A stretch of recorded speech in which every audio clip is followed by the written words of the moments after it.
There's been a lot of conversation lately surrounding author Colleen Hoover and the ongoing controversy tied to the film adaptation of her best-selling novel It Ends With Us.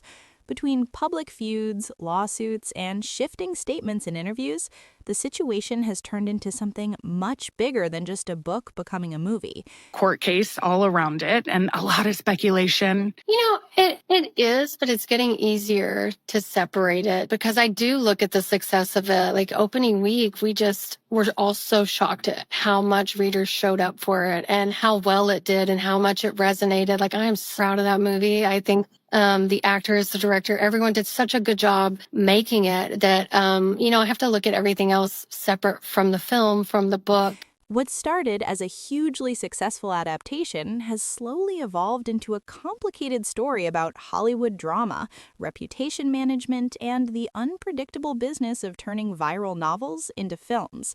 And as Hoover continues promoting upcoming adaptations like Reminders of Him, Verity, and Regretting You, many observers are noticing how carefully she's navigating questions about the controversy surrounding It Ends With Us. During a recent appearance on The Today Show with host Jenna Bush Hager, Hoover discussed several of her film projects but approached the topic of It Ends With Us very differently from the others. While she openly spoke about directors and collaborators connected to her newer adaptations, when the conversation turned to the film version of It Ends With Us, she noticeably avoided mentioning the key people involved by name. The project famously starred Blake Lively and was directed by Justin Baldoni, yet Hoover referred to them only in general terms, such as the actors and the director. Instead of focusing on the individuals involved, Hoover emphasized the film's commercial performance and audience response. She highlighted how the movie exceeded expectations during its opening weekend, saying she was surprised by how strongly readers and fans showed up to support the adaptation. According to Hoover, seeing how the story resonated with viewers helped her separate the film itself from the surrounding controversy, allowing her to feel proud of the final product despite everything happening outside of it. But that tone marked a noticeable shift from comments she made months earlier. In a previous interview with Elle magazine in late 2025, Hoover described the controversy surrounding the project as unfortunate and compared the public dispute to a kind of circus. At the time, the situation was dominated by a highly publicized feud between Lively and Baldoni, which quickly escalated into lawsuits and widespread online speculation. Hoover admitted that the drama had overshadowed both the novel and the movie itself, and she even said she felt embarrassed discussing the book because the attention had moved away from the story and toward the legal battle surrounding it. She also explained in that earlier interview that she was intentionally trying to distance herself from the conflict.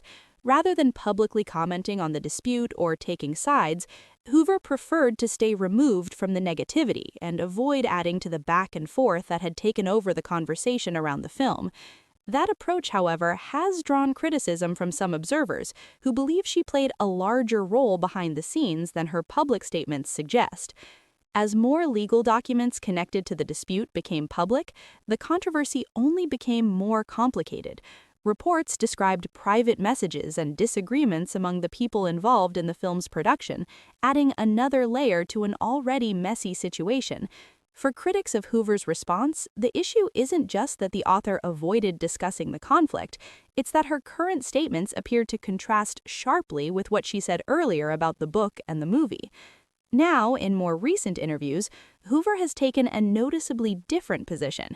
Rather than expressing embarrassment about the book, she says she can now separate the external drama from the work itself. In her view, the film's success and the audience's connection to the story are still worth celebrating, regardless of the controversy surrounding its production.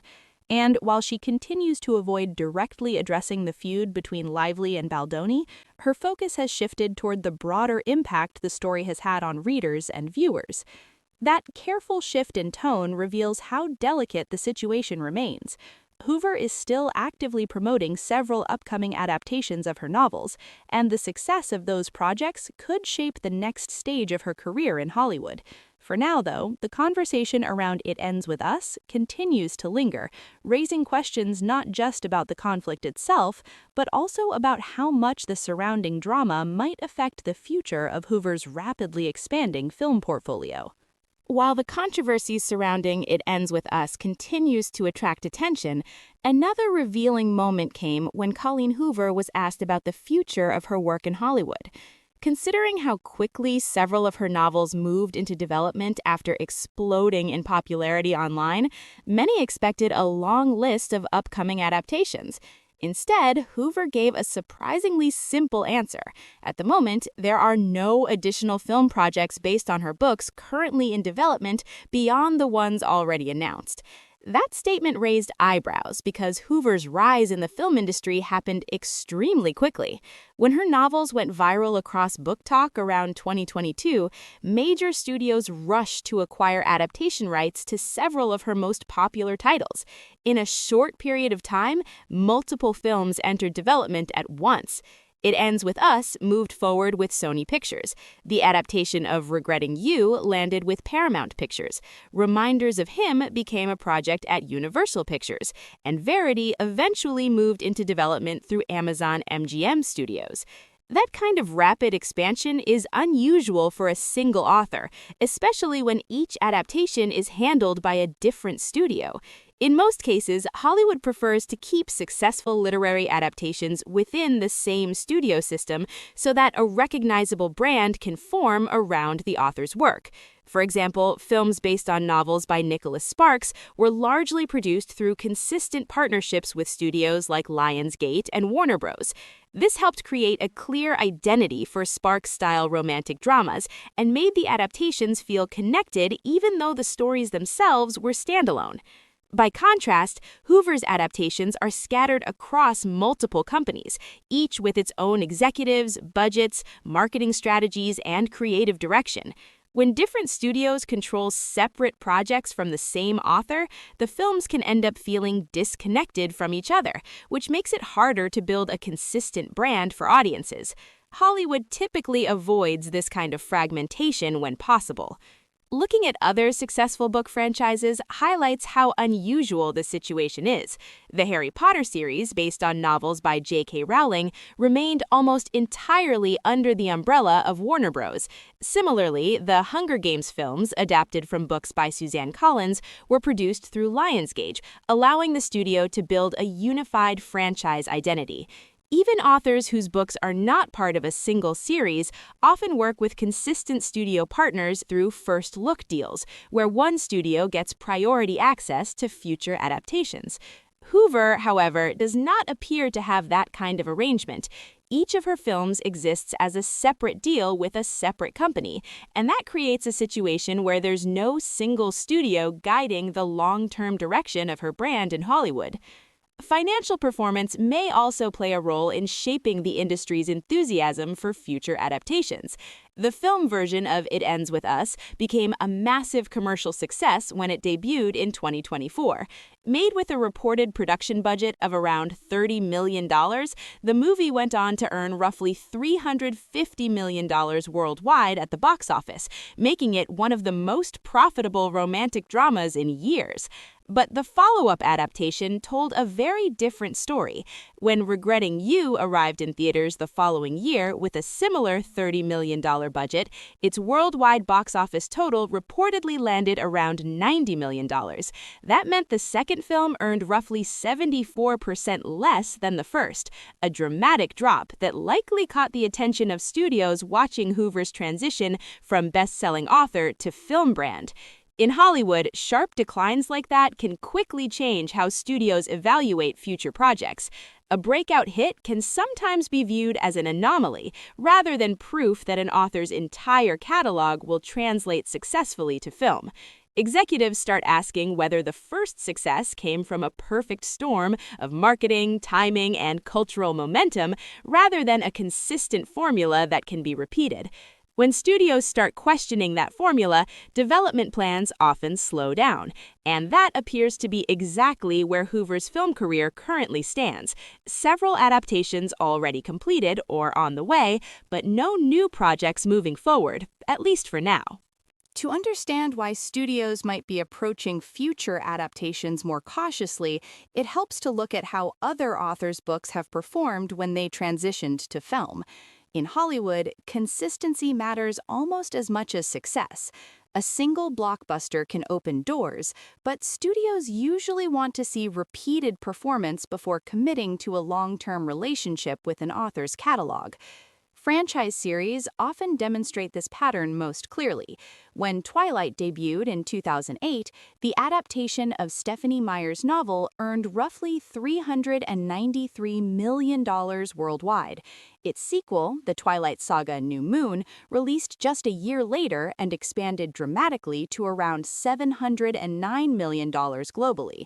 The Hunger Games franchise followed a similar path. The first film, based on the novels by Suzanne Collins, earned about $694 million in 2012, and the sequel, The Hunger Games: Catching Fire, increased that total to roughly $865 million. Growth like that signals to studios that the audience is expanding rather than shrinking. Standalone authors, writers whose books are not connected as a single series, often show steadier patterns rather than explosive growth. Films adapted from novels by Nicholas Sparks illustrate this approach. The 2002 film A Walk to Remember was produced on a relatively small $11 million budget and earned about $47 million worldwide. 2 years later, The Notebook increased the scale with a $29 million budget and roughly $115 million in box office revenue. Later adaptations, such as Dear John and Safe Haven, maintained similar performance levels, showing studios that Sparks had a reliable audience, even when each story stood on its own. The situation surrounding Colleen Hoover appears more uneven so far. It Ends With Us proved that one of her novels could attract a massive audience, but the steep drop that followed raised questions about whether that success can be repeated across her broader catalog. Many of Hoover's books have sold millions of copies, yet one title, It Ends With Us, accounts for a significant portion of her overall cultural impact and readership.